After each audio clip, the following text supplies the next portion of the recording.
America വെനസ്വേലയിൽ കയറി മഡൂറോയെ പിടിച്ചുകൊണ്ടുപോയതും ഇറാനിൽ ആക്രമണം നടത്തിയതുമൊക്കെ സാമ്പത്തിക നേട്ടം ഉണ്ടാക്കാൻ പറ്റിയ അവസരങ്ങളായിരുന്നു.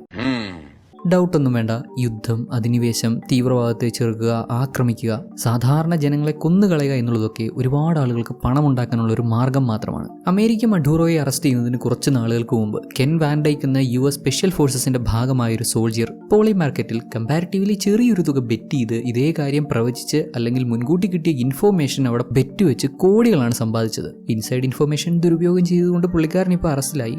ഇതേ സംഭവങ്ങൾ ഇറാൻ വാറിന്റെ കാര്യത്തിലും മറ്റ് പല പ്രധാനപ്പെട്ട സംഭവങ്ങളിലും റിപ്പീറ്റ് ആവുന്നതെന്ന് നമുക്ക് കാണാം. പ്രസിഡന്റിന്റെ ആളുകൾ തന്നെ പോളി മാർക്കറ്റ് പോലെ ഒരു പുതിയ ആപ്ലിക്കേഷൻ കൊണ്ടിരുന്നു എന്നുള്ള റൂമേഴ്സ് ഒക്കെ കേട്ടിരുന്നു. ആളുടെ മകന് പോളി മാർക്കറ്റിൽ വലിയ ഇൻവെസ്റ്റ്മെന്റ്സ് ഉണ്ട്. ഇവരുടെ കോമ്പറ്റീഷൻ ആയിട്ടുള്ള കാൽഷി പ്ലാറ്റ്ഫോമിൽ അഡ്വൈസറാണ് പുള്ളിക്കാരൻ. എന്തൊക്കെയാ സംഭവിക്കുന്നതെന്ന് മനസ്സിലാക്കാലോ. മരണവും ഒരു കച്ചവടമാണ്. ഇവരെയൊക്കെ സംബന്ധിച്ചിടത്തോളം ലോകം ഇങ്ങനെയാണ്. ഇവരെ പ്രൈസ് ചെയ്ത് നടക്കാൻ ആളുകൾ ഉള്ളിടത്തോളം ഇവരൊക്കെ ഇങ്ങനെ യൂസ് ചെയ്തുകൊണ്ടേയിരിക്കും. ഇത് ഇന്നും ഇന്നലെയും തുടങ്ങിയതല്ല. 1960-കളിൽ ബോസ്റ്റണിൽ സമാനമായൊരു സംഭവം നടന്നിട്ടുണ്ട്. ലോകം തന്നെ ഞെട്ടിപ്പോയ, പിൽക്കാലത്ത് അധികം അങ്ങോട്ട് ചർച്ച ചെയ്യപ്പെട്ടിട്ടില്ലാത്ത ഒരുപക്ഷെ വ്യക്തികളുടെയോ ചില ഡിപ്പാർട്ട്മെന്റുകളുടെയോ സ്വാർത്ഥ താല്പര്യം കാരണം ലോകത്തിന് മുന്നിൽ മറച്ചു വെച്ച വലിയൊരു സംഭവം. 62-64 കാലഘട്ടത്തിൽ 13 സ്ത്രീകൾ കൊല്ലപ്പെട്ടു. 19 മുതൽ 85 വയസ്സ് വരെ പ്രായം വരുന്ന 13 സ്ത്രീകൾ കൊല്ലപ്പെട്ടു. ഒരേ രീതിയിലുള്ള കൊലപാതകം. സ്ത്രീകളുടെ ആരുടെയും വീട്ടിൽ കൊലപാതകി അതിക്രമിച്ച് കയറിയിട്ടില്ല. അവരവരുടെ വീട്ടിലുള്ള അവരുടെ തന്നെ വസ്ത്രങ്ങൾ ഉപയോഗിച്ചിട്ടാണ് അവരെ കൊന്നിരിക്കുന്നത്. ആ യഥാർത്ഥ സംഭവത്തെ ആസ്പദമാക്കി പുറത്തിറങ്ങിയ സിനിമയാണിത്. റിയൽ ലൈഫിൽ ഇങ്ങനെയൊക്കെ നടന്നിട്ടുണ്ടെന്ന് കേട്ടാൽ, ഇമ്മാതിരി ട്വിസ്റ്റ് ഒക്കെ ഉണ്ടെന്ന് കേട്ടാൽ ആരായാലും ഞെട്ടിപ്പോവും. വർഷം 1965 മിഷിഗനിൽ ഓക്ക് ടവർ അപ്പാർട്ട്മെന്റ്സിൽ ജീവിക്കുന്ന ഒരു പുള്ളിക്കാരന് അദ്ദേഹത്തിന്റെ തൊട്ടടുത്ത അപ്പാർട്ട്മെന്റിൽ ജീവിക്കുന്ന ഒരു സ്ത്രീ രാത്രി അലറി വിളിക്കുന്ന ശബ്ദം ഇങ്ങനെ കേൾക്കാൻ പറ്റി. എന്താ സംഭവിച്ചതെന്ന് അറിയാൻ അദ്ദേഹം അങ്ങോട്ട് പോകാൻ തുടങ്ങുമ്പോൾ തൊട്ടടുത്ത അപ്പാർട്ട്മെന്റിൽ എന്താണ് സംഭവിക്കുന്നതെന്ന് അവിടെയുള്ള ടിവിയുടെ റിഫ്ലക്ഷനിലൂടെ നമുക്ക് കാണിച്ചു തരുന്നുണ്ട്. ഏതോ ഒരാൾ ഇവിടെ ജീവിച്ചിരുന്ന ക്ലെയർ എന്ന സ്ത്രീയെ അതിദാരുണമായി കൊലപ്പെടുത്തിയിട്ട് അവിടെ നിന്ന് ഇറങ്ങി പോകുന്നു. പോലീസിൽ വിവരം അറിയിച്ചു. അവർ വന്ന് ഡോറ് പൊളിച്ച് അകത്ത് കയറി നോക്കിയപ്പോൾ ആ സ്ത്രീ ക്ലെയർ അവിടെ കൊല്ലപ്പെട്ട് കിടക്കുകയാണ്. അവളുടെ തന്നെ സ്കാർഫ് ഉപയോഗിച്ച് കഴുത്തിൽ വരിഞ്ഞു മുറുക്കി മൃഗീയമായി ഉപദ്രവിച്ച് കൊന്നിട്ടിരിക്കുന്നു. ആ സീൻ അവിടെ കട്ടായാൽ 3 വർഷങ്ങൾക്ക് മുമ്പ് 1962 നമ്മുടെ കഥാനായിക ലൊറേറ്റ റെക്കോർഡ് അമേരിക്കൻ ന്യൂസ് പേപ്പറിൽ ജേർണലിസ്റ്റ് ആയിട്ട് വർക്ക് ചെയ്യുന്നു. ക്രൈം ബേസ്ഡ് ന്യൂസുകൾ, ക്രിമിനൽ ന്യൂസുകളൊക്കെ റിപ്പോർട്ട് ചെയ്യാനും അതിനെപ്പറ്റി അന്വേഷിക്കാനുമാണ് അവർക്ക് താല്പര്യം. ഓരോ ദിവസവും റിപ്പോർട്ട് ചെയ്യപ്പെടുന്ന ഇത്തരത്തിലുള്ള വാർത്തകളൊക്കെ പുള്ളിക്കാരി പ്രത്യേകം വെട്ടിയെടുത്ത് സൂക്ഷിക്കാറുണ്ട്. ലൊറേറ്റയുടെ വിവാഹം കഴിഞ്ഞതാണ്. വീട്ടിൽ ഭർത്താവും 2 കുട്ടികളും ഒക്കെ ഉണ്ട്. വീട്ടിലെ കാര്യങ്ങളൊക്കെ നോക്കണം. ജോലി സ്ഥലത്ത് ജേർണലിസ്റ്റിന്റെ ഉത്തരവാദിത്വം എത്രമാത്രമായിരിക്കുമെന്ന് പ്രത്യേകം പറയേണ്ടല്ലോ. ക്രൈംസ് നടക്കുന്നതുമായിട്ട് ബന്ധപ്പെട്ട വാർത്തകളൊക്കെ പുള്ളിക്കാരി പ്രത്യേകം വെട്ടിയെടുത്ത് സൂക്ഷിക്കാറുണ്ടെങ്കിലും ഇപ്പോൾ ഇവള് വർക്ക് ചെയ്യുന്നത് എന്റർടൈൻമെന്റ് സൈഡിലാണ്. ഒരുപാടായി തനിക്ക് അങ്ങനെയുള്ള ന്യൂസുകളൊക്കെ റിപ്പോർട്ട് ചെയ്യാനും അന്വേഷിക്കാനുമാണ് താല്പര്യം എന്നൊക്കെ സീനിയേഴ്സിനോട് പറയുന്നുണ്ടെങ്കിലും അവർ സമ്മതിക്കുന്നില്ല. ഇവൾക്ക് അത്ര എക്സ്പീരിയൻസ് പോരാ, അതിനൊക്കെ എക്സ്പീരിയൻസ്ഡ് ആയിട്ടുള്ള ആളുകൾ ഇവിടെ ഉണ്ടെന്ന്. അന്ന് രാവിലെയും ഓഫീസിലെത്തി ഇവരുടെ ചീഫ് ജാക്കിന്റെ അടുത്ത് ക്രൈം അങ്ങനെ നടക്കുന്നു, ഇങ്ങനെ നടക്കുന്നു, ആ റോബറി കേസ് എന്തായി, അത് ഇതെന്നൊക്കെ പറഞ്ഞ് ഇവള് സംസാരിക്കാൻ പോകുമ്പോൾ ലൊറിറ്റ അങ്ങോട്ട് നോക്ക്, അവിടെ കാര്യമായിട്ട് പണിയെടുത്തോണ്ടിരിക്കുന്ന അവരെ കണ്ടല്ലേ, അവരാണ് നമ്മുടെ ക്രൈം ഡെസ്ക്. ക്രൈംസും റോബറീസും ഒക്കെ അവർ നോക്കിക്കോളും. നിന്റെ ജോലി ഇവിടെ അല്ല, അപ്പുറത്താണ് എന്റർടൈൻമെന്റ് ഡെസ്ക്. പോയി വല്ല പ്രൊഡക്റ്റിന്റെ റിവ്യൂ കൊടുക്ക്. ഇഷ്ടമുള്ള ജോലിയാണ് ചെയ്യുന്നതെന്നുണ്ടെങ്കിലും താല്പര്യമുള്ള ഡെസ്കിൽ വർക്ക് ചെയ്യാൻ പറ്റുന്നില്ലല്ലോ. അന്നും പത്രത്തിൽ വന്ന ന്യൂസുകളൊക്കെ വായിച്ചു നോക്കി അതിലും ഒരു അപ്പാർട്ട്മെന്റിൽ നടന്ന കൊലപാതകത്തിന്റെ ന്യൂസുകളൊക്കെ ഇവള് പ്രത്യേകം നോട്ട് ചെയ്ത് മുമ്പ് നടന്നിട്ടുള്ള ഒരു ന്യൂസുമായിട്ടൊക്കെ കമ്പയർ ചെയ്ത് നോക്കുന്നുണ്ട്. ഇത്തരത്തിൽ നടന്നിട്ടുള്ള ക്രൈംസിനെ പറ്റിയുള്ള ന്യൂസൊക്കെ ഇവളിങ്ങനെ പ്രത്യേകം എടുത്ത് സൂക്ഷിച്ചിട്ടുണ്ട്. അതെല്ലാം ഇങ്ങനെ എടുത്ത് കമ്പയർ ചെയ്ത് നോക്കും. ഇന്നേരം ദേ ഒരു നേഴ്സ് ഇവരുടെ ഓഫീസിലേക്ക് കയറി വരുന്നു. ഇതെന്താ നേഴ്സ് ഇങ്ങോട്ട് കയറി വരുന്നതെന്ന് ഇവള് അടുത്തിരിക്കുന്ന ആളോട് ചോദിച്ചപ്പോൾ, ഓ അത് നേഴ്സല്ല, നമ്മുടെ ചീഫ് ഹോളണ്ടില്ലേ ആളുടെ മോളാണ്, ജീൻ ഗോൾഡ്. നഴ്സിംഗ് ഹോമിൽ നടന്ന ഇഷ്യൂസ് ഒക്കെ അണ്ടർ കവറായിട്ട് അന്വേഷിക്കുക. നമ്മുടെ ലൊറേറ്റയ്ക്ക് അമ്മ അതിൽ ജോലി ചെയ്യാനാണല്ലോ താല്പര്യം. താൻ ആഗ്രഹിച്ച പോലത്തെ പണി ചീഫിന്റെ മോൾക്ക് കൊടുത്തേക്കുന്നു. തനിക്കിത് കിട്ടുന്നില്ലല്ലോ എന്നുള്ള വിഷമത്തിൽ തന്നെ ലൊറേറ്റ ഇവളുടെ പ്രിന്റർ എടുത്ത് ജീൻ ഗോൾഡിന് കൊണ്ടു കൊടുക്കും. നിങ്ങളുടേത് കേടായെന്ന് തോന്നുന്നു, ഒരു കാര്യം ചെയ്യാം, അത് ഞാൻ ഫിക്സ് ചെയ്തോളാം, ഇതിൽ വർക്ക് ചെയ്തോ. അല്ല, നിങ്ങൾ നഴ്സിംഗ് ഹോമിൽ എന്ത് കേസുമായിട്ട് ബന്ധപ്പെട്ട്, നിനക്കറിയത്തില്ലേ പേഷ്യന്റ് അബ്യൂസ്, അതേ പറ്റിയാ? അത് ശരി. അല്ല, ഈ ഇതിൽ വർക്ക് ചെയ്യാൻ ആരാ സമ്മതിച്ചേ, എങ്ങനെ ഈ ഓപ്പർച്യൂണിറ്റി കിട്ടി? അതിലിപ്പോൾ എന്താ പാട്? ഞാൻ അവരോട് ഇത് റിപ്പോർട്ട് ചെയ്തോട്ടെ ചോദിച്ചു, അവർ സമ്മതിച്ചു. പാവം നമ്മുടെ ലൊറേറ്റയ്ക്ക് ഒരുമാതിരി എത്രയോ മാസങ്ങളായിട്ട് ചീഫിന്റെ കൈയും കാലും പിടിച്ച് നടക്കുകയാണ്. ദെൻ അന്ന് രാത്രി ലൊറേറ്റ അവളുടെ അമ്മയുടെ വീട്ടിൽ ചെന്നപ്പോൾ ഡോക്ടറെ കാണാൻ പോകേണ്ട അമ്മ ഇതുവരെ പോയില്ലെന്നാണ് അറിയാൻ പറ്റുന്നത്. എന്താ കാരണം ചോദിച്ചപ്പോൾ പുള്ളിക്കാരുടെ മരുമകൾ വന്നില്ലെന്നോ അവള് വിളിച്ചില്ലെന്നോ എന്തോ അമ്മയമ്മ മരുമോൾ ഇഷ്യൂസൊക്കെ. ലൊറേറ്റ വീട്ടിൽ നിന്ന് ഇറങ്ങാൻ തുടങ്ങിയപ്പോൾ അമ്മ വാതിലൊക്കെ പ്രോപ്പറായിട്ട് അടച്ചു പൂട്ടണമെന്ന് പറഞ്ഞു വരുന്നു. കൊള്ളാലോ, ഈ ശീലമൊക്കെ എപ്പോൾ തുടങ്ങി? ആ വാർത്ത അറിഞ്ഞതിന് ശേഷം എനിക്കിപ്പോൾ പേടിയാണ്. ലൊറേറ്റയ്ക്ക് മനസ്സിലായി മനസ്സിലായില്ല ഏത് വാർത്ത എന്ന് ചോദിച്ചപ്പോൾ ഇവിടെ തൊട്ടടുത്തൊരു അപ്പാർട്ട്മെന്റിൽ ഒരു സ്ത്രീയെ ആരോ അതിക്രൂരമായി കൊലപ്പെടുത്തിയിട്ടിരുന്നു എന്ന്. നമ്മൾ കഥയുടെ തുടക്കത്തിൽ കണ്ടൊരു കൊലപാതകമില്ലേ, അതല്ല കേട്ടോ ഇത്. അത് 1965 നടന്നതാണ്. ഇപ്പൊ കാണിക്കുന്നത് 3 വർഷങ്ങൾക്ക് മുമ്പുള്ള സംഭവങ്ങളാണ്. 1962-63 സമയമാണ്. അമ്മ പറഞ്ഞ ആ കൊലപാതകം നടന്ന അപ്പാർട്ട്മെന്റിൽ ലൊറീറ്റ പോയി നോക്കി. ഈ ഒരു കൊലപാതകവും ഇതിനു മുമ്പ് നടന്ന കൊലപാതകങ്ങളും തമ്മിൽ കണക്ട് ചെയ്ത് ഇത് മൂന്നും ചെയ്തിരിക്കുന്നത് ഒരാളാവാനാണ് സാധ്യത എന്ന് മനസ്സിലാക്കി ഇതിന്റെയൊക്കെ ന്യൂസ് റിപ്പോർട്ട്സുമായിട്ട് അടുത്ത ദിവസം ഇവരുടെ ചീഫ് ജാക്കിന്റെ അടുത്ത് ഇതെല്ലാം പറഞ്ഞു കൊടുക്കുവാണ്. എന്താ മോളെ, നിനക്ക് ഈ കേസ് അന്വേഷിക്കണോ? നിനക്ക് അതിനുള്ള എക്സ്പീരിയൻസ് ഉണ്ടോ? എന്റെ പൊന്നു ജാക്കെ, നിങ്ങൾ എനിക്ക് ഒരു കേസ് പോലും തരാതെ പിന്നെ എക്സ്പീരിയൻസും കൊണ്ട് വരാൻ പറഞ്ഞാൽ ഞാൻ എന്ത് ചെയ്യാനാണ്? അതൊന്നും പറഞ്ഞിട്ട് കാര്യമില്ലല്ലോ റീറ്റ, നിനക്ക് എക്സ്പീരിയൻസ് ഇല്ല. കം ഓൺ ജാക്ക്, ഞാൻ ഈ എന്റർടൈൻമെന്റ് ഡെസ്കിലെ ജോലി എല്ലാം ചെയ്ത് തീർത്തിട്ട് ബാക്കി എന്റെ സമയത്ത് ഇത് അന്വേഷിച്ചോളാം, ഒന്ന് സമ്മതിക്ക്. പറഞ്ഞു കൊടുക്കും ഇവൾ അദ്ദേഹത്തെ കൊണ്ട് സമ്മതിപ്പിച്ചു. അങ്ങനെ കൊലപാതകം നടന്ന ആ ഒരു അപ്പാർട്ട്മെന്റിൽ ചെന്ന് അവിടെയുള്ള ആളോട് അതിനെപ്പറ്റി ചോദിച്ചു മനസ്സിലാക്കുവാണ്. അത് ഈ കൊല്ലപ്പെട്ട സ്ത്രീ ഈടയുടെ അപ്പാർട്ട്മെന്റിലേക്ക് ആരെങ്കിലും അതിക്രമിച്ച് കയറി കൊലപ്പെടുത്തിയതാണോ? അങ്ങനൊന്നുമല്ല, അതിക്രമിച്ച് കയറിയതിന്റെ ഒരു സൂചനയുമില്ല. ഈട തന്നെ ഡോറ് തുറന്നു കൊടുത്തതാവണം. കുറച്ച് വൾഗർ സിറ്റുവേഷനിലായിരുന്നു. അവളുടെ കാല് രണ്ടും ഇങ്ങനെ 2 സൈഡിലേക്ക് പിടിച്ചു വെച്ച് ചൂല് അവിടെ കുത്തിക്കയറ്റിയിരുന്നു, കഴുത്ത് ഞെരിച്ചാകുന്നത്. അവളുടെ തന്നെ സ്റ്റോക്കിങ്സ് ഒരു ബോ പോലെ കഴുത്തിൽ കെട്ടിവെച്ചിട്ടുണ്ടായിരുന്നു. ഇതിൽ ലൊറീറ്റയ്ക്ക് അങ്ങ് അത്ഭുതമായി. കാരണം സമ്മാനങ്ങളൊക്കെ പൊതിഞ്ഞു വെക്കുന്ന പോലെ ബോ പോലെ അവളുടെ കഴുത്തിൽ കെട്ടിവെച്ചിരുന്നു എന്ന്. ഈ പറഞ്ഞ കാര്യങ്ങളൊന്നും പത്രങ്ങളിൽ അത്രയും ഡീറ്റെയിൽ ആയിട്ട് റിപ്പോർട്ട് ചെയ്തിട്ടില്ല. ഇതേപോലെ തന്നെയാണ് ഇതിനു മുമ്പ് നടന്നിട്ടുള്ള കൊലപാതകങ്ങളെങ്കിൽ ഇത് ഒരാൾ തന്നെയാണ് ചെയ്തത് എന്ന് ഉറപ്പിക്കാം. അത് കൺഫേം ചെയ്യാൻ വേണ്ടി പോലീസ് സ്റ്റേഷനിൽ ചെന്ന് ഏതാണ്ട് സിമിലർ ആയിട്ട് നടന്നിട്ടുള്ള കൊലപാതകങ്ങളുടെ ഡീറ്റെയിൽസ് ഒക്കെ അവരോട് ചോദിക്കുവാണ്. അവിടെയും ഇതുപോലെ അവരുടെ കഴുത്തിൽ ബോ പോലെ കെട്ടിവെച്ചിരുന്നു എന്ന്. എന്നാൽ പോലീസുകാരൊന്നും വേണ്ടത്ര താല്പര്യം കാണിക്കുന്നില്ല. ഒരു കൊലപാതകമാണ് നടന്നത് എന്നുള്ള ഒരു സീരിയസ്നെസ് ഒന്നും അവർക്കില്ല. കുറ്റവാളിയെ കണ്ടുപിടിക്കണമെന്നുള്ള നിർബന്ധമൊന്നുമില്ലാതെ അവർ പെരുമാറിയതോടെ നമ്മുടെ ഹീറോയിൻ ഈ കാര്യം ഓഫീസിലെ ജാക്കിന്റെ അടുത്ത് പറഞ്ഞു. ഉടനെ തന്നെ പുള്ളിക്കാരന്റെ ഹോൾഡ് ഉപയോഗിച്ച് മരിച്ചുപോയവരിൽ ഒരാളുടെ ഓട്ടോപ്സി റിപ്പോർട്ട് സംഘടിപ്പിച്ചു. അവസാനം കൊല്ലപ്പെട്ട പെൺകുട്ടിയുടെ കഴുത്തിൽ ബോ അങ്ങനെ കെട്ടിവെച്ചിരുന്ന പോലെ അതിനു മുമ്പ് കൊല്ലപ്പെട്ട പെൺകുട്ടിയുടെ കഴുത്തിലും ഇതേപോലെ കെട്ടിവെച്ചിരുന്നു എന്ന് ആ റിപ്പോർട്ടിലുണ്ട്. കൂടാതെ 3ാമത്തെ കൊലപാതകം അന്വേഷിച്ച ഉദ്യോഗസ്ഥന്റെ അടുത്ത് അദ്ദേഹം സ്റ്റേഷനിൽ ഇല്ലാത്തതുകൊണ്ട് അദ്ദേഹം മദ്യപിക്കാൻ പോയ ബാറിൽ ചെന്ന് അദ്ദേഹത്തോട് കാര്യങ്ങളൊക്കെ ചോദിച്ചപ്പോൾ അവിടെയും ഇങ്ങനെയൊക്കെ തന്നെ സംഭവിച്ചിട്ടുണ്ട്. ശാരീരികമായി ഉപദ്രവിച്ചിട്ടുണ്ട്, വളരെ മൃഗീയമായി കൊലപ്പെടുത്തിയിരിക്കുന്നു. ഇക്കാര്യങ്ങളൊന്നും മാധ്യമങ്ങൾ വിശദമായിട്ട് ചർച്ച ചെയ്തിട്ടില്ല. ഒരേ കൊലപാതകം തന്നെയാണ് ഇതിന്റെ 3ന്റെയും പുറകിലെന്ന് ഒരു മാധ്യമവും ഇതുവരെ ഡിസ്കസ് ചെയ്തിട്ടില്ല. നമ്മുടെ ലൊറീറ്റ സ്വന്തം റിസ്കിൽ ഇത്രയൊക്കെ കാര്യങ്ങൾ അന്വേഷിച്ച് തേടിപ്പിടിച്ച് കണ്ടുപിടിച്ചത് ജാക്കിന് ഇഷ്ടമായി. അദ്ദേഹം ഇവളോടൊരു സ്റ്റോറി എഴുതിക്കോളാൻ പറഞ്ഞു. എന്താണ് ഈ 3 സ്ത്രീകളും തമ്മിലുള്ള ബന്ധം? സ്ട്രേഞ്ചേഴ്സ് ആണ്, ടോട്ടലി സ്ട്രേഞ്ചേഴ്സ് ആയ 3 പേർ. എന്നാൽ മൂവർക്കും ഒരേ രീതിയിലുള്ള വിധി, ഒരേ രീതിയിൽ മരണപ്പെട്ടു, ഒരേ വ്യക്തിയുടെ കൈയാൽ മൃഗീയമായി കൊലപ്പെട്ടു എന്നിങ്ങനെയൊക്കെ പുള്ളിക്കാരി വിശദമായിട്ട് എഴുതി. കത്തിക്കേറി എന്ന് തന്നെ പറയാം. ഇത് ഭയങ്കരമായിട്ട് ചർച്ച ചെയ്യപ്പെട്ടു. പോലീസുകാർ പോലും ഇതുവരെ അന്വേഷിച്ചല്ലാത്ത കാര്യങ്ങൾ അന്വേഷിച്ച് കണ്ടുപിടിച്ച് ജനങ്ങൾക്ക് മുന്നിൽ തുറന്നു കാണിച്ചില്ലേ. വീട്ടിൽ നിന്നും വർക്ക് സ്പേസിൽ നിന്നൊക്കെ നമ്മുടെ ഹീറോയിൻ അഭിനന്ദന പ്രവാഹം. അതിന്റെ കൂടെ തന്നെ പോലീസുകാരുടെ സൈഡിൽ നിന്ന് അത്ര നല്ലതല്ലാത്ത റെസ്പോൺസാണ് വരുന്നത്. ഇവരുടെ ന്യൂസ് പേപ്പർ ചീഫിന്റെ സുഹൃത്ത് ഇവിടുത്തെ കമ്മീഷണർ നേരിട്ട് ഓഫീസിൽ വന്ന് ഇവരോട് ഇതിന്റെ പേരിൽ ദേഷ്യപ്പെടുന്നുണ്ട്. ഇവർ കൊടുത്ത വാർത്ത പോലൊന്നുമല്ല വാസ്തവം, വെറും റൂമേഴ്സ് മാത്രം വെച്ചിട്ട് വാർത്ത കൊടുത്തു, ആളുകളെ പാനിക്കാക്കി. ഇപ്പോൾ ഒരുപാട് സ്ത്രീകൾ പേടിച്ചിരിക്കുകയാണ് എന്നൊക്കെ പറഞ്ഞ് ആളുടെ രോഷം പ്രകടിപ്പിച്ചു. അതേ തുടർന്ന് അവർ നമ്മുടെ ഹീറോയിനോട് ഇനി ഈ സംഭവമായിട്ട് മുന്നോട്ട് പോകണ്ട, ഇവിടെ വെച്ച് നിർത്തിക്കോ, അന്വേഷണം അവസാനിപ്പിച്ചോ എന്ന് പറഞ്ഞു. ഇത്രയും പേര് അപ്രീഷിയേറ്റ് ചെയ്ത് അതേ ദിവസം തന്നെ ഇനി ഇത് മുന്നോട്ട് കൊണ്ടുപോകണ്ടെന്ന് പറഞ്ഞ് എല്ലാം അവസാനിപ്പിച്ചു കൊടുത്തു. ഒരുപാട് സന്തോഷിച്ച ദിവസം തന്നെ ഇങ്ങനെയും വിഷമിച്ച് വീട്ടിൽ വരുമ്പോൾ ഇവിടെ ഇവളുടെ ഹസ്ബൻഡിന്റെ സഹോദരി ലൊറേറ്റ ജോലിക്ക് പോകുന്നതുകൊണ്ട് അവളുടെ കുട്ടികളെ നോക്കേണ്ട ഉത്തരവാദിത്വം ഇപ്പോൾ ഇവൾക്കാണ്, ഇതെല്ലാം കൂടെ പറ്റുന്നില്ല അത് ഇതെന്നൊക്കെ പറഞ്ഞ് സംസാരിക്കുന്നുണ്ട്. ഇത് കേട്ടോണ്ട് വന്ന ലൊറേറ്റ അവിടെ വെച്ചൊന്നും ചോദിക്കുന്നില്ലെങ്കിലും പിന്നീട് രാത്രി ഹസ്ബൻഡിന്റെ അടുത്ത് ഈ കാര്യങ്ങളൊക്കെ ഇങ്ങനെ പറയുന്നുണ്ട്. ഓവർ ടൈം വർക്ക് ചെയ്യുന്നത് കൊണ്ട് കുടുംബത്തിൽ ഇത്തരത്തിലുള്ള പ്രശ്നങ്ങളൊക്കെ ഉണ്ടാവുന്നുണ്ടല്ലോ, ഇത്രയും കഷ്ടപ്പെട്ട് വർക്ക് ചെയ്തിട്ടും അവിടെ നിന്നുണ്ടാവുന്ന റിസൾട്ട് ഇങ്ങനെയാണ്, കുട്ടികളുടെ കാര്യം പോലും നോക്കാൻ പറ്റുന്നില്ല എന്നൊക്കെ പറഞ്ഞ് സംസാരിക്കുമ്പോൾ ഹസ്ബൻഡ് ഇവളെ സപ്പോർട്ട് ചെയ്താണ് സംസാരിക്കുന്നത്. ഇവർ തമ്മിൽ ആ ഒരു അണ്ടർസ്റ്റാൻഡിംഗ് ഉണ്ട്. അദ്ദേഹത്തിനും ജോലിയുണ്ട്, അതുകൊണ്ട് ആൾക്കും കുട്ടികളുടെ കാര്യങ്ങളൊന്നും അങ്ങനെ നോക്കാൻ പറ്റത്തില്ല. എന്നാലും രണ്ടാളും അങ്ങോട്ടും ഇങ്ങോട്ടും മനസ്സിലാക്കി നിൽക്കുന്നു. ഇതിനും ശേഷം ആ സീരിയൽ കില്ലറെയാണ് നമുക്ക് കാണിച്ചു തരുന്നത്. അവന്റെ മുഖം കാണിക്കുന്നില്ല. പ്രായമായ ഒരു സ്ത്രീയെ ഫോളോ ചെയ്ത് ചെന്ന് അവിടെ അവരുടെ വീട്ടിൽ വാട്ടർ ലീക്ക് ഉണ്ടെന്ന് കംപ്ലൈന്റ് വന്നായിരുന്നു, അതുകൊണ്ട് വന്നതാണെന്ന് പറഞ്ഞ് അകത്ത് കയറി അവരെ ക്രൂരമായി ഉപദ്രവിച്ച് കൊല്ലുന്നു. ഇക്കാര്യങ്ങൾ പുറത്തറിഞ്ഞോടെ നമ്മുടെ ലൊറേറ്റയും നേരത്തെ നഴ്സിംഗ് ഹോമിലെ കാര്യങ്ങളൊക്കെ റിപ്പോർട്ട് ചെയ്തുകൊണ്ടിരുന്ന ജീനിനെയും ഇവരെ രണ്ടാളെയും ഒരു ടീമിലാക്കി ഇതുവരെയുള്ള ലൊറേറ്റയുടെ ഫൈൻഡിങ്സുമായിട്ട് മുന്നോട്ട് പോകാനും ഈ കേസിനെ പറ്റി വിശദമായി അന്വേഷിച്ച് എഴുതിക്കൊള്ളാനും പറഞ്ഞു. മുമ്പ് നടന്ന 3 കൊലപാതകങ്ങൾ പോലെ തന്നെയാണ് ഇത് എന്ന് കൺഫേം ചെയ്യണം. പോലീസിന്റെ അടുത്ത് പോയാൽ അവർ പ്രോപ്പറായിട്ട് ഇൻഫർമേഷൻ കൊടുക്കത്തില്ല.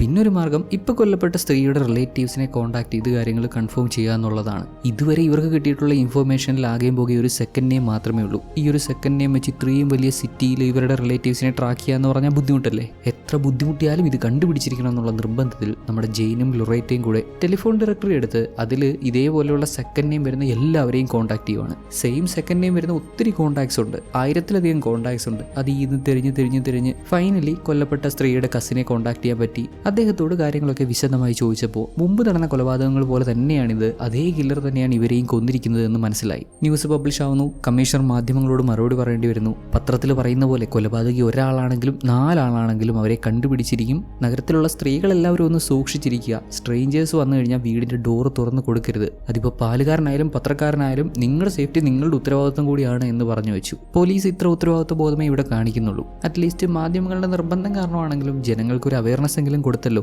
എന്നിരുന്നാൽ കൂടി കില്ലറെ കണ്ടുപിടിക്കാൻ പോലീസ് അവർ പറയുന്ന പോലെ അവരുടെ കഴിവിന്റെ പരമാവധിയൊക്കെ ശ്രമിക്കുന്നുണ്ടെങ്കിലും ഈ ഒരു സമയത്ത് തന്നെ അടുത്ത കൊലപാതകവും നടക്കുന്നുണ്ട്. ചുരുങ്ങിയ കാലയളവിൽ 5 സ്ത്രീകൾ കൊല്ലപ്പെട്ടു. നമ്മുടെ ജീനും ലൊറേറ്റയും ഇവരെ കൊണ്ട് പറ്റുന്ന പോലെ പരമാവധി ഡീറ്റെയിൽസ് കളക്ട് ചെയ്ത് ന്യൂസ് കൊടുത്തുകൊണ്ടിരിക്കുന്നു. പത്രത്തിന്റെ സർക്കുലേഷൻ കൂടുന്നു. അതേ സംബന്ധിച്ച് ഇവരെ രണ്ടുപേരെ പറ്റിയും നമ്മുടെ ലൊറേറ്റയെ പറ്റിയും ജീനിനെ പറ്റിയും പത്രത്തിൽ ന്യൂസ് കൊടുക്കുന്നുണ്ട്. ഇതൊന്നും ലൊറേറ്റയ്ക്ക് അത്ര താല്പര്യമില്ലായിരുന്നു. തങ്ങൾ ഇവിടെ ഒരു സ്റ്റണ്ട് ചെയ്യുവല്ല, ഇവിടെ ജോലി ചെയ്യുവാണ്, തങ്ങളെപ്പറ്റി ഒരു പ്രൊമോഷൻ പോലെ ഇങ്ങനെയൊന്നും കൊടുക്കണ്ട എന്ന് പറഞ്ഞെങ്കിലും ഈ ന്യൂസൊക്കെ ഇങ്ങനെ കൊണ്ടുവരുന്നതിന്റെ പുറകിൽ ആരാണെന്ന് ജനങ്ങളെ അറിയിക്കുക, അതിലൂടെ പത്രത്തിന്റെ സർക്കുലേഷൻ കൂട്ടുക എന്നൊരു ഉദ്ദേശം തലപ്പത്തിരിക്കുന്നവർക്കുണ്ടല്ലോ. അതുകൊണ്ട് തനിക്ക് താല്പര്യമില്ലെങ്കിലും ഇതിനൊക്കെ സമ്മതിച്ചു കൊടുക്കേണ്ടി വരുന്നുണ്ട്. ഇതോടെ ഒത്തിരി ആളുകൾ നമ്മുടെ ലൊറേറ്റയ്ക്കും ജീനും കത്തെഴുതാൻ തുടങ്ങി. സാധാരണ ജനങ്ങൾ ഇക്കാര്യത്തിലെ അവരുടെ ആശങ്കയും ഭയവും അവർക്ക് പറയാനുള്ള കാര്യങ്ങളൊക്കെ ഇവരെ എഴുതി അറിയിക്കുന്നു. ഇതും ന്യൂസ് പേപ്പറിൽ ന്യൂസ് ആക്കുന്നുണ്ട്. ഒരുപാട് ജനങ്ങൾ ഇവർക്ക് കത്തെഴുതുന്നു. ഇവരിലാണ് ജനങ്ങളുടെ പ്രതീക്ഷ എന്നൊക്കെ പറഞ്ഞ്. മീഡിയാസ് അങ്ങനെയാണല്ലോ, അത്യാവശ്യം കത്തുന്നൊരു ടോപ്പിക് കിട്ടിയാൽ പിന്നെ അതിൽ നിന്ന് വിടത്തില്ല.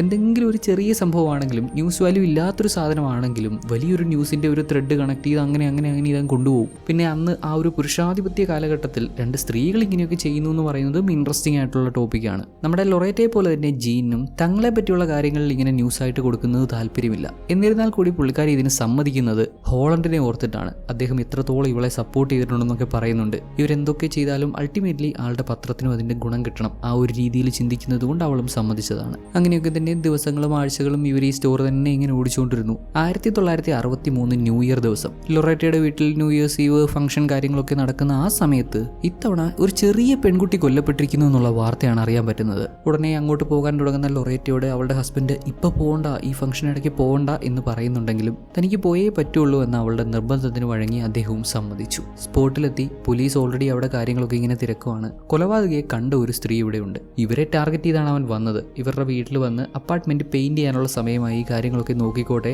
ഇന്ന ആളയച്ചതാന്നൊക്കെ പറഞ്ഞ് വീടിനകത്ത് കയറാൻ ശ്രമിച്ചു. സംശയം തോന്നി ഈ സ്ത്രീ തന്റെ കൂടെ ഇപ്പൊ ഹസ്ബൻഡ് ഉണ്ട്, അദ്ദേഹത്തോട് ചോദിച്ചിട്ട് വരാമെന്ന് പറഞ്ഞ് വീടിനകത്തേക്ക് പോയി. പുള്ളിക്കാരി സംശയം കാരണം നടന്നു പോയതാണ്. എന്നാൽ വീടിനുള്ളിൽ ഇവരോടൊപ്പം ഇവരുടെ ഹസ്ബൻഡ് ഉണ്ട് എന്ന് കരുതിയ കൊലപാതകി എന്ത് ചെയ്തു? ഇവർക്ക് പകരം തൊട്ടടുത്ത അപ്പാർട്ട്മെന്റിലുള്ള സ്ത്രീയെ ചൂസ് ചെയ്ത് അവരെ കൊലപ്പെടുത്തുമായിരുന്നു. വെളുത്ത കറുത്ത മുടിയുള്ള അത്യാവശ്യം ഹൈറ്റ് ഉള്ള ഒരു മിഡിൽ ഏജ്ഡ് മാൻ ആണ് കൊലപാതകി എന്നാണ് അവർ പറയുന്നത്. ഈ പ്രധാന ന്യൂസ് കൊടുക്കുന്നതിന്റെ കൂടെ തന്നെ നമ്മുടെ ഹീറോയിനും ജീനും ഒക്കെ ആ ഒരു ക്രൈം സ്പോട്ടിൽ പോകുന്നതും അവിടുന്ന് കാര്യങ്ങളൊക്കെ ചോദിച്ച് മനസ്സിലാക്കുന്നതും ഫോട്ടോ ഉൾപ്പെടെ പത്രത്തിൽ ന്യൂസ് ആയിട്ട് കൊടുക്കുന്നുണ്ട്. ഈ കൊലപാതകങ്ങളൊക്കെ ചെയ്യുന്ന സൈക്കോ ഇപ്പോഴും പുറത്തുണ്ട്. ഈ ന്യൂസ് അവൻ കണ്ടു കഴിഞ്ഞാൽ എന്താകും അവസ്ഥ? തന്നെ പറ്റി ഇങ്ങനെ എഴുതുന്നത് ഇവനാണെന്ന് മനസ്സിലാക്കും. ഈ കൊലപാതകയ്ക്ക് ഒരു പേര് പോലും കൊടുത്തിട്ടുണ്ട്, ബോസ്റ്റൺ സ്ട്രാംഗ്ലർ. നിരന്തരം അവനെതിരെ എഴുതുന്നതും അവന്റെ കൊലപാതകങ്ങൾ ഇങ്ങനെ ജനങ്ങൾക്ക് മുന്നിൽ എത്തിക്കുന്നതും ഇവരാണെന്ന് മനസ്സിലാക്കി ഇവരെ ടാർഗറ്റ് ചെയ്തൂടെ? ലൊറേറ്റയുടെ ഹസ്ബൻഡ് പോലും ഈ ആശങ്ക പ്രകടിപ്പിക്കുന്നുണ്ട്. ഇതൊന്നും ശരിയല്ല, ഇവരെ പറ്റിയുള്ള ന്യൂസ് ഇങ്ങനെ പുറത്തു വിടുന്നത് ശരിയല്ല എന്ന് അദ്ദേഹം പറഞ്ഞ് നാവെടുത്തില്ല. അപ്പോഴേക്കും ലൊറേറ്റയുടെ വീട്ടിലേക്ക് ഒരു ഫോൺ കോൾ വന്നു. എടുത്തപ്പോൾ അപ്പുറത്തുനിന്ന് ഒരു ചെറിയ ഞരക്കം മാത്രം. ആദ്യം അത് സീരിയസ് ആയിട്ട് എടുത്തില്ലെങ്കിലും പിന്നെയും ഇതേ ആൾ തന്നെ ഇങ്ങനെ വിളിച്ചുകൊണ്ടിരിക്കുകയാണ്. ഇനിയൊരു പക്ഷേ ഈ വിളിച്ചത് കൊലപാതകയാണെങ്കിലോ, അവന്റെ അടുത്ത ടാർഗറ്റ് ലൊറേറ്റയാണെങ്കിലോ? ഇതിനൊക്കെ ശേഷം ലൊറേറ്റ ജിം എന്നൊരു പോലീസ് ഓഫീസറെ പരിചയപ്പെടുന്നുണ്ട്. ഇതിനു മുമ്പ് സംസാരിച്ചവരുടെ കൂട്ട ഒരു മുരട് സ്വഭാവം ഇല്ല. കാര്യങ്ങൾ ചോദിക്കുന്നു, പറയുന്നു, നല്ല രീതിയിൽ സംസാരിക്കുന്നൊക്കെയുണ്ട്. ഇദ്ദേഹത്തോട് അന്വേഷണമൊക്കെ എവിടെ വരെ ആയി, അവനെ ഉടനെ കാണും പിടിക്കുമെന്ന് ചോദിക്കുമ്പോൾ പോലീസ് ഇത് വലിയ സീരിയസ് ആയിട്ട് എടുക്കുന്നില്ല, മെല്ലെ ഇഴഞ്ഞിഴഞ്ഞാണ് പോകുന്നത് എന്നാണ് അവന്റെ മറുപടി. ജിമ്മിന് ആഗ്രഹമുണ്ട് കാര്യമായിട്ട് അന്വേഷണം നടത്തണമെന്നും എത്രയും വേഗം അവനെ ട്രാക്ക് ഡൗൺ ചെയ്യണമെന്നും. പക്ഷേ കമ്മീഷണർ ഉൾപ്പെടെ മുകളിലിരിക്കുന്നവർക്കൊന്നും ഇതിൽ വലിയ ഇൻട്രസ്റ്റ് ഇല്ലെന്ന്, എന്തെങ്കിലുമൊക്കെ നടക്കട്ടെ എന്നുള്ള മട്ടിലാണെന്ന്. ഇദ്ദേഹത്തിന് തന്നെ മടുപ്പായി തുടങ്ങി എന്നുള്ള മട്ടിലാണ് ഇദ്ദേഹം സംസാരിക്കുന്നത്. ഒരു പോലീസുകാരൻ തന്നെ ഇങ്ങനെ പറയുന്നു. എത്ര ദുരന്തമായിരിക്കും ആ ഡിപ്പാർട്ട്മെന്റ്. എഗെയിൻ ബോസ്റ്റണിലെ അടുത്ത കൊലപാതകം. തുടരെ ഇങ്ങനെ കൊലപാതകങ്ങൾ, വാർത്തകൾ കൂടുതൽ സ്പ്രെഡ് ആവുന്നു. പോലീസ് വലിയ ഉത്തരവാദിത്തം കാണിക്കുന്നില്ലെങ്കിലും ഉത്തരവാദിത്തത്തോടെ നമ്മുടെ ജീനും ഹീറോയിനും കാര്യമായി അന്വേഷിക്കുന്നുണ്ട്. ഇത്തവണ പട്രീഷ്യ എന്നൊരു പെൺകുട്ടിയാണ് കൊല്ലപ്പെട്ടത്. അവൾ വർക്ക് ചെയ്തിരുന്ന ഓഫീസിൽ നമ്മുടെ ജീൻ എത്തി. അവിടെ അവളുടെ കൊളീഗ്സിന്റെ അടുത്ത് കാര്യങ്ങളൊക്കെ ഇങ്ങനെ ചോദിച്ചു തിരക്കുമ്പോൾ ഈ കൊല്ലപ്പെട്ട പട്രീഷ്യയും ഇവരുടെ കമ്പനി ഹെഡ് നീൽസണും തമ്മിലൊരു അഫെയർ ഉണ്ടായിരുന്നെന്നും അതിൽ പട്രീഷ്യ പ്രഗ്നന്റ് ആയിരുന്നെന്നുമാണ് മനസ്സിലാക്കാൻ പറ്റുന്നത്. അഫെയർ അല്ലേ ഇത്, പുറലോകം അറിയാതെ ഒതുക്കി തീർക്കാൻ നീൽസൺ ശ്രമിച്ചിരുന്നു എന്നാണ് പട്രീഷ്യയുടെ അടുത്ത കൂട്ടുകാർ പറയുന്നത്. അവരുടെ കമ്പനിയിൽ ക്രിയേറ്റ് ചെയ്തിരുന്ന ഡോളിന് കൊടുത്തിരുന്ന ശബ്ദം പോലും പട്രീഷ്യയുടേതായിരുന്നു എന്ന്. അത്ര അടുപ്പത്തിലായിരുന്നു. എന്നാൽ പട്രീഷ്യ പ്രഗ്നന്റ് ആണെന്ന് അറിഞ്ഞതോടെ അയാൾ ആ ബന്ധം അവസാനിപ്പിക്കാൻ ശ്രമിച്ചിരുന്നു എന്ന്. അയാൾക്ക് ഭാര്യയും മക്കളും ഒക്കെ ഉണ്ട്. പിന്നെ ഇത്രയും വലിയ കമ്പനിയുടെ തലപ്പത്തിരിക്കുന്ന മനുഷ്യൻ ഇയാളെ പറ്റി ഇങ്ങനൊരു വാർത്ത പുറത്തറിഞ്ഞാൽ അത് അത്ര നന്നായിരിക്കില്ലല്ലോ. ഇതേ ഇതേസമയം നമ്മുടെ ഹീറോയിൻ ലൊറീറ്റ ഈ നഗരത്തിൽ കൊല്ലപ്പെട്ട ബെവേർലി എന്നൊരു പെൺകുട്ടിയുടെ അമ്മയെ കാണാൻ ചെന്നു. പുള്ളിക്കാരി ആകെ വിഷമിച്ച് കരഞ്ഞ് അവരുടെ മകളെ പറ്റിയുള്ള കാര്യങ്ങളൊക്കെ സംസാരിച്ച് മകളില്ലാതെ ഇപ്പൊ മുന്നോട്ട് ജീവിക്കുന്നത് അത്രയും നരകം പിടിച്ച അവസ്ഥയാണെന്നൊക്കെ പറയുമ്പോൾ ഹീറോയിൻ ആവട്ടെ അവരെ ആശ്വസിപ്പിക്കുകയും അതിന്റെ കൂടെ ഇവർക്ക് അറിയേണ്ട കാര്യങ്ങളൊക്കെ ചോദിച്ച് മനസ്സിലാക്കുന്നുണ്ട്. ബെവർലിയുടെ സൗഹൃദങ്ങളെ പറ്റിയാണ് ചോദിക്കുന്നത്.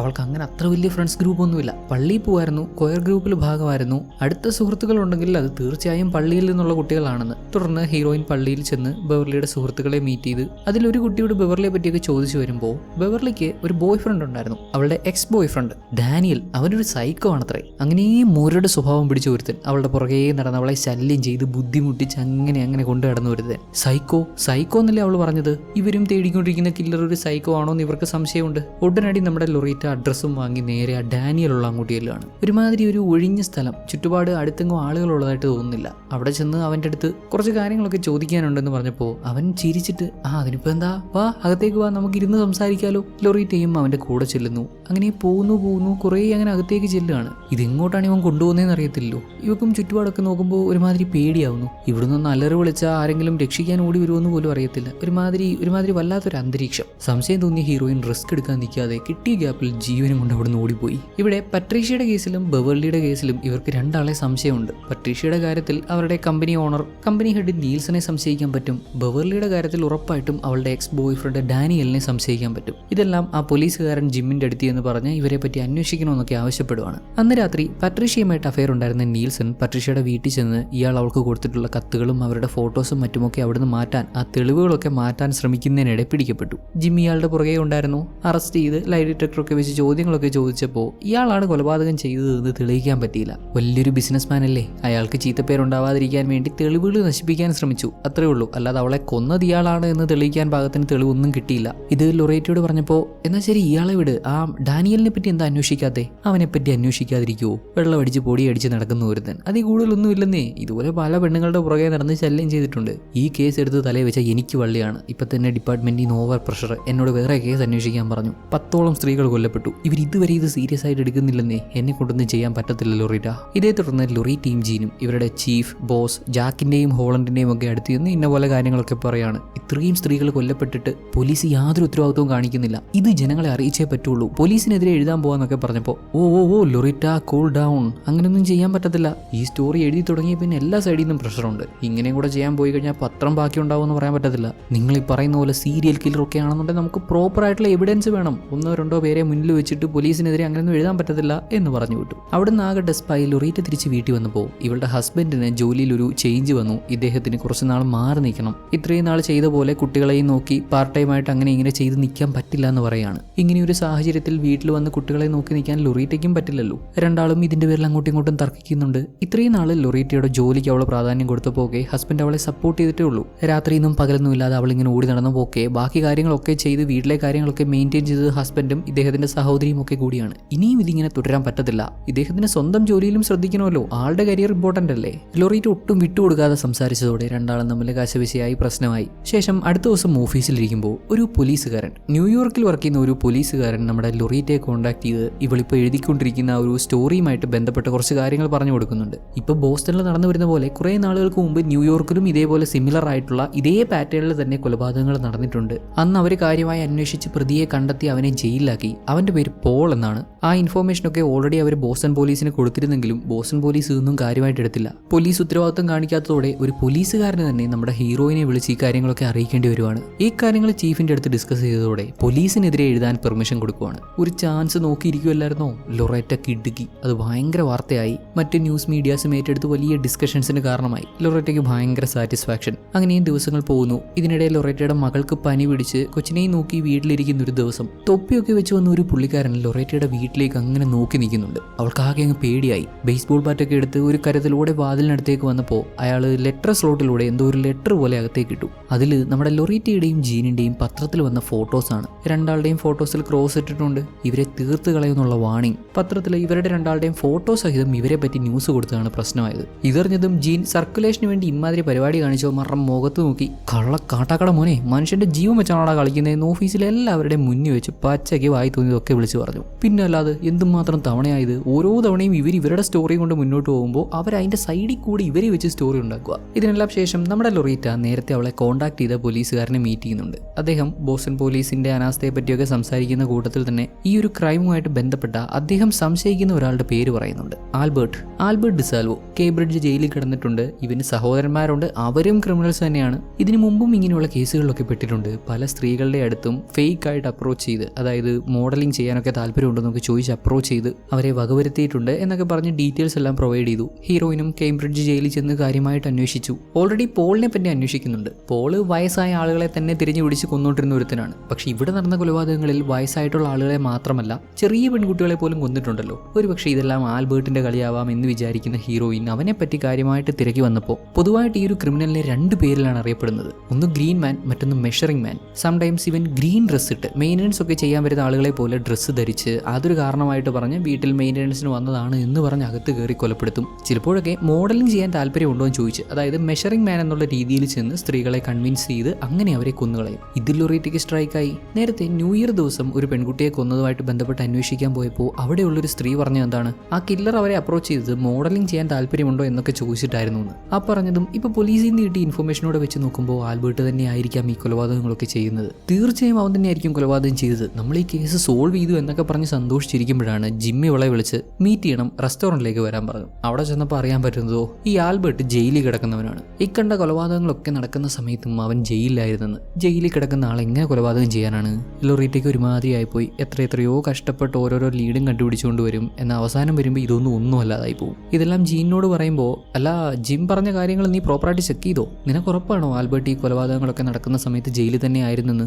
സംശയം തോന്നിയ ലൊറീറ്റ ആൽബർട്ടിന്റെ റിലീസ് റെക്കോർഡ്സ് എടുത്ത് ചെക്ക് ചെയ്യുമ്പോൾ അവൻ ശിക്ഷിക്കപ്പെട്ട അത്രയും നാളും അവൻ ജയിലിൽ കിടക്കേണ്ടി വന്നിട്ടില്ല, ശിക്ഷ അനുഭവിക്കേണ്ടി വന്നിട്ടില്ല. ഇയർലി റിലീസിന് പെറ്റീഷൻ സബ്മിറ്റ് ചെയ്തിരുന്നു. ഇവൻ ജയിലിൽ അത്യാവശ്യം നല്ല പെരുമാറ്റം ആയതുകൊണ്ടും ഫാമിലിയെ കാണാൻ വേണ്ടിയാണ് എന്നൊക്കെ പറഞ്ഞ് പെറ്റീഷൻ സബ്മിറ്റ് ചെയ്തതുകൊണ്ടും കോടതി ശിക്ഷാ ഇളവ് കൊടുത്തു. അങ്ങനെ നോക്കുമ്പോൾ ഇവൻ തന്നെയാണ് കൊലപാതകങ്ങളൊക്കെ ചെയ്തത്. ഇത് ഫിക്സ്, ഇനി ഇതിൽ മാറ്റമില്ല എന്ന് കരുതി പിന്നെയും അവനെ പറ്റി അന്വേഷിക്കുമ്പോൾ ഇപ്പോൾ അവൻ ജയിലിലാണെന്നാണ് അറിയാൻ പറ്റുന്നത്. ലാസ്റ്റ് ടൈം ഏതോ സ്ത്രീയോട് അവമര്യാദയായി പെരുമാറിയതിന് അവനെ പിടിച്ച് ജയിലിലിട്ടിരിക്കുകയാണെന്ന്. ഇങ്ങനെ ആകുമ്പോൾ കാര്യം എളുപ്പമായല്ലോ. ഓൾറെഡി ഈ കില്ലറെ കണ്ടിട്ടുള്ള ഒരു സ്ത്രീയുണ്ട്. ആ സ്ത്രീയെ ജയിലിൽ കൊണ്ടുവന്ന് കില്ലർ അവനാണെന്ന് ഐഡന്റിഫൈ ചെയ്യിച്ചു കഴിഞ്ഞാൽ കേസ് തെളിയിക്കാം. ആ സ്ത്രീയെ ജയിലിൽ എത്തിച്ച് ആൽബർട്ട് ഉൾപ്പെടെ കുറേ പ്രതികളെ നിരത്തി നിർത്തി ഇവരിൽ ആരെയാണ് അന്ന് കണ്ടതെന്ന് ചോദിച്ചപ്പോൾ പുള്ളിക്കാരി കൈ ചൂണ്ടിക്കാണിച്ചു. ഫൈനലി ഒടുക്കം ഇതിന്റെ ഒരു തീർപ്പുണ്ടായല്ലോ എന്ന് നമ്മൾ ആശ്വസിക്കുമ്പോൾ ദേ അടുത്ത ട്വിസ്റ്റ്. ഈ പുള്ളിക്കാരി ചൂണ്ടിക്കാണിക്കുന്നത് ആൽബർട്ടിനെ അല്ല, ഇതേ ജയിലിൽ കിടക്കുന്ന ജോർജ് നാസർ എന്ന് പറയുന്ന ഒരു പുള്ളിക്കാരനാണ് ഇവർ ചൂണ്ടിക്കാണിക്കുന്നത്. ഇതിപ്പോൾ ഒരുമാതിരി പിന്നെയും കോംപ്ലിക്കേറ്റ് ആവാണല്ലോ.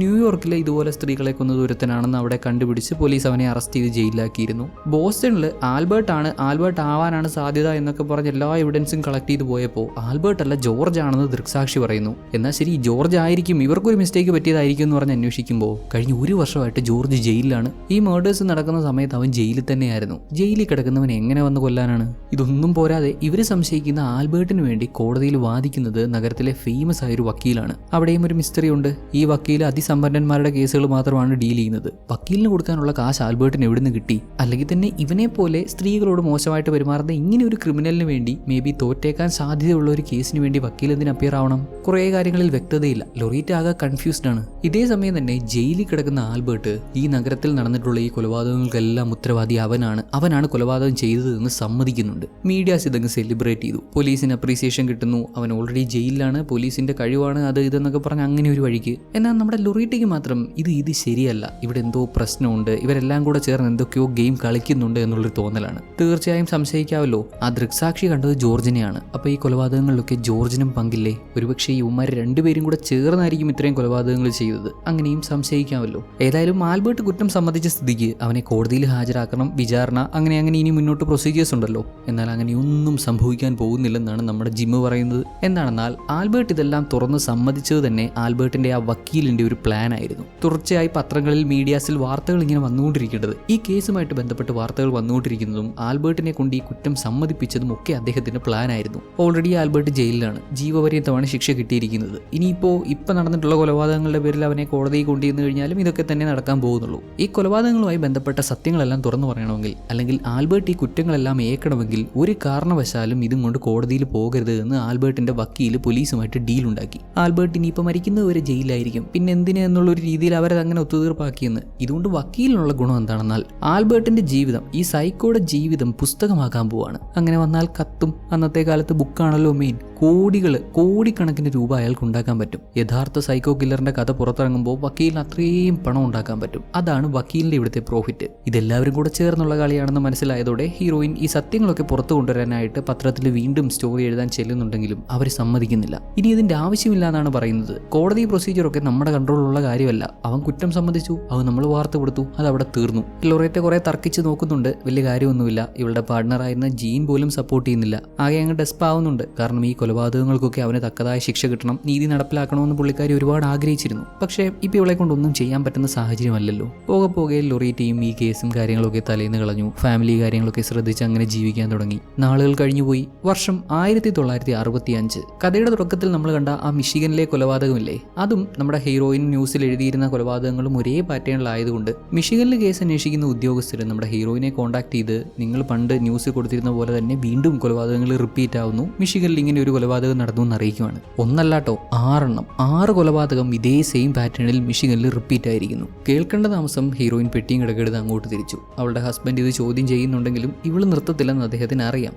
വീട്ടുകാരെ എന്ന് പറഞ്ഞ് കുറച്ചുനാളും ഒതുങ്ങി ജീവിച്ചു. എപ്പോഴും ഇത് പ്രതീക്ഷിക്കേണ്ട എന്നുള്ള മട്ടിൽ പുള്ളിക്കാരി മിഷിഗനിലേക്ക് പോയി കേസ് റിപ്പോർട്ട്സ് ഒക്കെ വായിച്ചു. ഒരു കാര്യം 100% ഉറപ്പിക്കാം, ബോസ്റ്റണിലെ കൊലപാതകി തന്നെയാണ് ഇവിടെയും കൊലപാതകങ്ങൾ ചെയ്യുന്നത്. പോലീസുകാരൻ പറഞ്ഞ പോലെ അവിടുത്തെ അതേപോലെ തന്നെ ഇവിടെയും റിപ്പീറ്റ് ആവുന്നുണ്ട്. ബോ കെട്ടുന്നതാണെങ്കിലും ഉപദ്രവിച്ചിരിക്കുന്ന രീതിയാണെങ്കിലും കൊലപ്പെടുത്തുന്ന സ്ത്രീകളോട് ആദ്യം അടുപ്പം കാണിച്ച് അവരോട് സൗഹൃദത്തിലായി അങ്ങനെ വീട്ടിൽ കയറി അവരെ കൊല്ലുന്ന ആ ഒരു പാറ്റേൺ ആണെങ്കിൽ പോലും അവിടുത്തെ പോലെ തന്നെയാണ് ഇവിടെയും. ഡീറ്റെയിൽസ് എല്ലാം വിശദമായി ചെക്ക് ചെയ്ത് ന്യൂസ് പേപ്പറൊക്കെ നോക്കി വന്നപ്പോൾ ഡാനിയലിന്റെ ഫോട്ടോ ന്യൂസ് പേപ്പറിൽ. ഇവനെന്ത് ഇവിടെ ചെയ്യുന്നേ? ബോസ്റ്റണിൽ വെച്ച് ഇവനെ നമ്മുടെ ഹീറോയിൻ അറിയാം. കൊല്ലപ്പെട്ടവരിൽ ബെവേർലി എന്ന പെൺകുട്ടിയുടെ പുറകെ നടന്ന് അവളെ ശല്യം ചെയ്തിരുന്ന അവളുടെ എക്സ് ബോയ് ഫ്രണ്ട് ഡാനിയലിനെ അന്നേ നമ്മുടെ ഹീറോയിന് സംശയം ഉണ്ടായിരുന്നു. എന്നാൽ അന്ന് മറ്റ് ലീഡുകൾ വന്നതോടെ അവന്റെ കാര്യത്തിൽ വലിയ ശ്രദ്ധിച്ചില്ല. അവനൊരു ഭ്രാന്തൻ എന്നുള്ള രീതിയിൽ വിട്ടുകളഞ്ഞാണ്. ഡാനിയലിനെ തനിക്ക് സംശയമുണ്ടോ എന്നുള്ള കാര്യം ഇവളെ കോൺടാക്ട് ചെയ്ത പോലീസ് ഉദ്യോഗസ്ഥന്റെ അടുത്ത് എന്ന് പറഞ്ഞപ്പോൾ ഇവിടെ ജയിലിൽ വർക്ക് ചെയ്യുന്ന ഒരു ഡോക്ടറും ഇതേ ഡാനിയലിനെ തന്നെ സംശയമുണ്ടെന്ന് പറഞ്ഞിട്ടുണ്ട് എന്ന് അദ്ദേഹം പറയാണ്. മാനസിക പ്രശ്നമുള്ള ആളുകളൊക്കെ ഡീൽ ചെയ്യുന്ന ഒരു ഡോക്ടറാണ്. ഒട്ടും സമയം കളയാതെ നമ്മുടെ ഹീറോയിൻ അദ്ദേഹത്തെ വിളിച്ച് ചോദിച്ചപ്പോൾ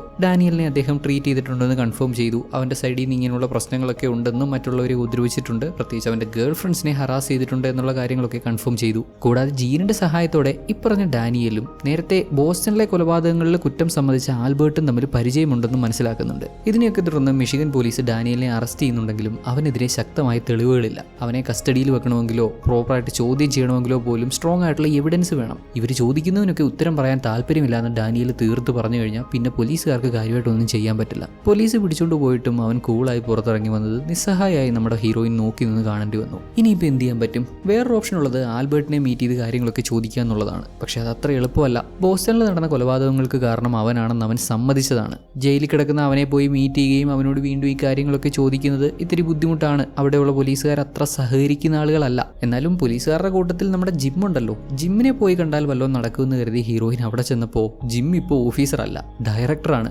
ബോസ്റ്റണിൽ നടന്ന കൊലപാതകങ്ങളുമായിട്ട് ബന്ധപ്പെട്ട് പുള്ളിക്കാരൻ അവിടെ ഷൂട്ടിങ്ങും കാര്യങ്ങളൊക്കെ ആയിട്ട് അങ്ങനെ പോകുന്നു. പോലീസ് ജോലിയിൽ തുടരാൻ ആൾക്ക് താല്പര്യം തോന്നിയില്ല.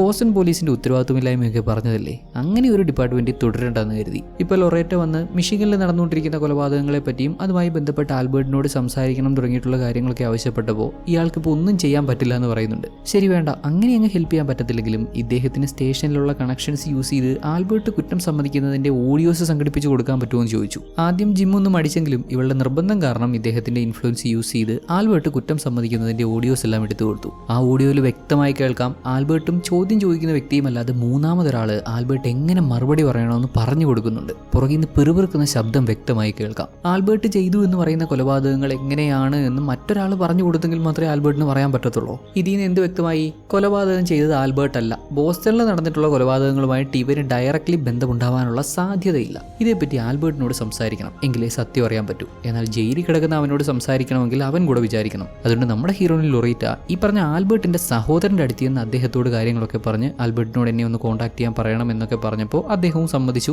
അടുത്ത ദിവസം തന്നെ ആൽബർട്ട് ജയിലിൽ നിന്ന് റെക്കോർഡ് അമേരിക്കനിലേക്ക് കോൾ ചെയ്യുന്നുണ്ട്. ലൊറീറ്റയോട് സംസാരിച്ചു. ശരിക്കും എന്താണ് സംഭവിച്ചതെന്ന് എല്ലാവരോടും തുറന്നു പറയണമെന്ന് ആവശ്യപ്പെട്ടപ്പോൾ ഒരു മണ്ണാങ്കട്ടെ ആരോടും പറയുന്നില്ല. ഇനി എന്നെപ്പറ്റി ആരും എഴുതണ്ട. ഒരുത്തനൊരു ബുക്ക് ഉണ്ടാക്കാനുള്ള ഡീൽ ഉണ്ടാക്കിയിട്ട് അവസാനം ഞാൻ തേഞ്ഞു. ഇവൻ ഈ പറഞ്ഞത് വക്കീലിനെ പറ്റിയാണെന്ന് നമ്മുടെ ഹീറോയിന് മനസ്സിലായി. വക്കീലുമായിട്ടുള്ള ആ ഒരു ഡീൽ, ഇവന്റെ കഥ പുസ്തകമാക്കുന്ന ആ ഒരു ഡീലിൽ എന്തോ പ്രശ്നം പറ്റിയിട്ടുണ്ട്. അവർ ഇവനെ പറ്റിച്ചു എന്നാണ് മനസ്സിലാവുന്നത്. അതീ പിടിച്ച് നമ്മുടെ ലൊറീറ്റ, അത് ശരി, അവര് നിന്നെ പറ്റിച്ചെങ്കിൽ എന്തുകൊണ്ടാണ് നീ എല്ലാം തുറന്നു പറയാത്തേ? നിന്നെ പറ്റിച്ചവര് സുഖമായിട്ട് പുറത്ത് കറങ്ങി നടക്കുമല്ലേ, ഇതല്ലേ നിനക്ക് തുറന്നു പറയാനുള്ള അവസരം എന്നൊക്കെ ചോദിച്ചപ്പോൾ തൊട്ടടുത്ത ദിവസം വിസിറ്റിംഗ് അവേഴ്സിൽ ജയിലിൽ വാ, എല്ലാ എല്ലാ കാര്യങ്ങളും തുറന്നു പറയാമെന്ന് അവൻ സമ്മതിച്ചു.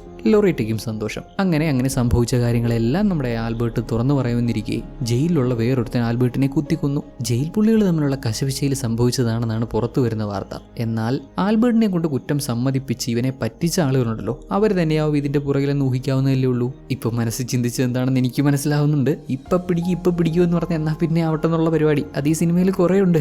നമ്മളെ ഇട്ട് വട്ടുകറക്കുക തന്നെ. നമുക്കേ ഇങ്ങനെ തോന്നുന്നു. അപ്പൊ ഈ കേസ് ശരിക്കും അന്വേഷിച്ച ലൊറേറ്റയുടെ അവസ്ഥ എന്തായിരിക്കും? പാവ എന്തോരം കഷ്ടപ്പെടുന്നു. ഒരു ദൈവത്തിന്റെ കൈ പ്രവർത്തിക്കേണ്ട സമയമായിട്ടുണ്ടല്ലേ. അടുത്ത ദിവസം രാവിലെ പുള്ളിക്കാരി ജയിലിൽ ചെന്നപ്പോൾ അവിടെ ആ പറഞ്ഞ ദൈവത്തിന്റെ കൈ അല്ലെങ്കിലും ഇവിടെ വർക്ക് ചെയ്യുന്ന ഒരാളുടെ കൈ പ്രവർത്തിച്ചു. ഇവിടെയുള്ളൊരു സ്ത്രീ ഒരു തുണ്ട് പേപ്പർ നമ്മുടെ ലൊറേറ്റയുടെ കൈ കൊടുത്തിട്ട് നിങ്ങൾക്ക് വേണ്ട ഉത്തരമെല്ലാം ഇങ്ങോട്ട് പോയാൽ കിട്ടുമെന്ന് പറയാണ്. അതൊരു അഡ്രസ്സാണ്. എന്തോ ഡൗട്ട് തോന്നിയ ലൊറേറ്റ ഉടനെ തന്നെ ഇക്കാര്യം നമ്മുടെ ജീനെ വിളിച്ചറിയിച്ചിട്ട് ആ ഒരു അഡ്രസ്സിലേക്ക് ചെന്നപ്പോൾ ഈ പറഞ്ഞ ആൽബർട്ടിന്റെയും ഡാനിയലിന്റെയും ഒക്കെ കൂടെ ജയിലിൽ കിടന്നിട്ടുള്ള ഹാരിസൺ എന്നൊരു പുള്ളിക്കാരന്റെ അഡ്രസ്സാണത്. സംഭവിച്ച കാര്യങ്ങളൊക്കെ ആളുകളോട് പറഞ്ഞു കൊടുക്കുന്നു. ഈ പറഞ്ഞ ഡാനിയൽ, ആൽബർട്ട്, ജോർജ് നാസർ ഇവരുടെയൊക്കെ കൂടെ ജയിലിൽ കിടന്ന ആളാണ് ഇദ്ദേഹം. അവിടെ സംഭവിച്ച കാര്യങ്ങളൊക്കെ ഇദ്ദേഹത്തിന് അറിയാം. ഇദ്ദേഹം പറഞ്ഞ ജോർജിനെ ഓർമ്മയുണ്ടല്ലോ അല്ലേ? ഒരു ദൃക്സാക്ഷി ഉണ്ടല്ലോ ഈ കേസിൽ, ഒരു സ്ത്രീ.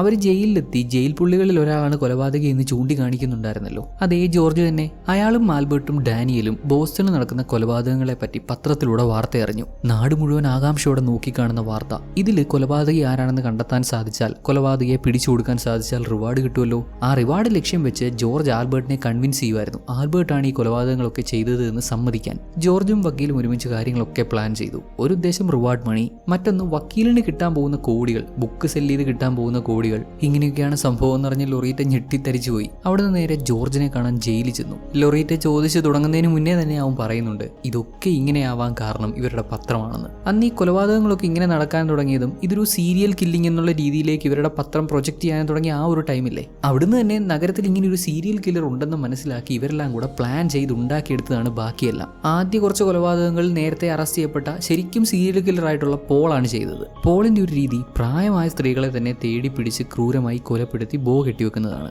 ആൽബർട്ട് ആണെങ്കിലോ ചെറിയ സ്ത്രീകളെ യൂസ് ചെയ്ത് കൊന്നുകളയും. ജയിലിലെ അവന്റെ നല്ല നടപ്പ് കാണിച്ച് ശിക്ഷാ ഇളവ് നേടി പുറത്തിറങ്ങിയ സമയത്ത് ഇങ്ങനെ കൊലപാതകങ്ങളൊക്കെ നടക്കുന്നുണ്ടെന്ന് റെക്കോർഡ് അമേരിക്കൻ പത്രത്തിൽ നിന്ന് മനസ്സിലാക്കി അവൻ എന്ത് ചെയ്തു? അവന്റെ ആർത്തി തീർക്കാൻ കൊലപാതകം ചെയ്യുകയും ഇതൊക്കെ സീരിയൽ കില്ലറാണ് ചെയ്തത് എന്ന് വരുത്തി തീർക്കാൻ ബോ കെട്ടിവെക്കുകയും ചെയ്തു. ഇവനെ കൂടാതെ ബവേർലി എന്ന പെൺകുട്ടിയെ കൊന്ന ഡാനിയലും ഇതേ പാറ്റേൺ ഫോളോ ചെയ്തു. നീൽസൺ എന്ന കമ്പനി ഹെഡ്, ആ പാവ കമ്പനിയുടെ ഹെഡ്, ആളുടെ സ്റ്റാഫുമായിട്ടുള്ള ബന്ധം പുറത്തു വരാതിരിക്കാനായിട്ട് അവളെ കൊന്നുകളഞ്ഞിട്ട് സീരിയൽ കില്ലറാണെന്ന് വരുത്തി തീർക്കാൻ അവളുടെ കഴുത്തിൽ ബോ കെട്ടിവെച്ചു. അതായത് ഈ ഒരു ടൈം പീരീഡിൽ കൊലപാതകം ചെയ്തിട്ടുള്ള അതിബുദ്ധിമാന്മാരൊക്കെ സീരിയൽ കില്ലറാണെന്ന് വരുത്തി തീർക്കാൻ ഇങ്ങനെ ഓരോന്ന് ചെയ്തു വെച്ചു. പിന്നീട് ആൽബർട്ട് വീണ്ടും ജയിലിലായി, ഡാനിയലും ജയിലിലായി. ഈ സമയത്ത് അവർ ജോർജുമായി പ്ലാൻ ചെയ്ത് പണം ഉണ്ടാക്കുക എന്നുള്ള ഉദ്ദേശത്തിൽ ഇതെല്ലാം ഇങ്ങനെയൊക്കെ വഴിതിരിച്ചു വിട്ടു. ഞെട്ടിപ്പോയില്ലേ ലൊറേറ്റ? ഇതിനിടയിൽ വക്കീൽ ചതി കാണിക്കുകയും ആൽബർട്ടിനെ അവർ പറ്റിക്കുകയൊക്കെ ചെയ്തതുകൊണ്ടാണ് പിന്നെയും ഇക്കാര്യങ്ങളൊക്കെ കണ്ടുപിടിക്കാൻ പറ്റിയത്. ഫൈനലി ഇതുവരെ മനസ്സിലാക്കാൻ പറ്റിയ കാര്യങ്ങളെല്ലാം വിശദമായി ഒരു സ്റ്റോറിയാക്കി എഴുതി ബോസ്റ്റൺ സ്ട്രാംഗ്ലേഴ്സ് എന്ന ഈ ഒരു സ്റ്റോറി പൂർണ്ണമായും അവസാനിപ്പിക്കുകയാണ്. ലൊറേറ്റയ്ക്കും മതിയായി. പുള്ളിക്കാരി എല്ലാം ഒതുക്കി തിരികെ വീട്ടിൽ പോകുന്നു. ഈ ഒരു ടൈമിലൊക്കെ വീട്ടിലെ കാര്യങ്ങൾ നോക്കാതെ നടന്നുകൊണ്ട് ഹസ്ബൻഡുമായിട്ട് അത്ര നല്ല ടേംസിലല്ലായിരുന്നു. അന്നേരം ഒരു കശപശയാവാതിരിക്കാൻ വീട്ടിൽ കയറിയില്ല. നേരെ ബാറിൽ ചെന്ന് നമ്മുടെ ജീനിന്റെ കൂടെ ഡ്രിങ്ക് ചെയ്യുന്നത് കാണിച്ചാണ് സിനിമ അവസാനിക്കുന്നത്. വർഷങ്ങൾക്ക് മുമ്പ് ബോസ്റ്റണിൽ നടന്ന ഈ സംഭവങ്ങളൊക്കെ റിപ്പോർട്ട് ചെയ്ത ലൊറേറ്റയ്ക്ക് പിൽക്കാലത്ത് അവാർഡൊക്കെ കിട്ടി. ലൊറേറ്റ ഡിവോഴ്സ്ഡ് ആവുന്നുണ്ട്. എയ്ഡ്സ് ക്രൈസിസ് ഒക്കെ ആദ്യം റിപ്പോർട്ട് ചെയ്ത ജേർണലിസ്റ്റുകളിൽ ഒരാളാണ് പുള്ളിക്കാരി. ജീനാവട്ടെ തുടർന്നും ഇൻവെസ്റ്റിഗേറ്റിംഗ് റിപ്പോർട്ടറായിട്ട് തന്നെ സേവനം അനുഷ്ഠിച്ചു. രണ്ടാളും നല്ല സുഹൃത്തുക്കളായി മുന്നോട്ട് തുടർന്നു. അക്കാലത്ത് ബോസ്റ്റണിൽ നടന്ന 13 കൊലപാതകങ്ങളിൽ ഒരെണ്ണം മാത്രം ആൽബർട്ടാണ് ചെയ്തതെന്ന് പിൽക്കാലത്ത് DNA വഴി തെളിയിക്കുന്നുണ്ട്. ഡാനിയൽ ചെയ്തു എന്ന് പറഞ്ഞ കൊലപാതകം തെളിയിക്കാൻ ഇതുവരെയും സാധിച്ചിട്ടില്ല. ഡാനിയൽ ചെയ്തത് മാത്രമല്ല, മുഴുവൻ നടന്ന 13 കൊലപാതകങ്ങളിൽ 12 എണ്ണവും വ്യക്തമായി തെളിയിക്കാൻ സാധിച്ചിട്ടില്ല. സംഭവിച്ച കാര്യങ്ങളൊക്കെ ജോർജ് ലൊറേറ്റയോട് തുറന്നു പറഞ്ഞെങ്കിലും അതിനൊക്കെ പ്രോപ്പർ എവിഡൻസ് വേണമല്ലോ. പിന്നെ റിവാർഡ് മണിക്ക് വേണ്ടി ഇത്രയൊക്കെ പ്ലാൻ ചെയ്ത് ജോർജിന്റെ പ്ലാൻ വിലപ്പോയില്ല. റിവാർഡ് മണി ഒന്നും കിട്ടിയില്ല. ഇവന്റെയൊക്കെ വിധി എന്താണ്? ജയിലിൽ കിടന്ന് ചാവുക, അത്രയൊക്കെ തന്നെ. എല്ലാവർക്കും സിനിമ മനസ്സിലായിട്ടുണ്ടാവുമെന്ന് പ്രതീക്ഷിക്കുന്നു. തീർച്ചയായും അഭിപ്രായങ്ങളും നിർദ്ദേശങ്ങളും ഒക്കെ കമന്റ് ചെയ്ത് അറിയിക്കാനും വീഡിയോ ഇഷ്ടമായാൽ ലൈക്ക് ചെയ്യാനും ശ്രദ്ധിക്കുമല്ലോ.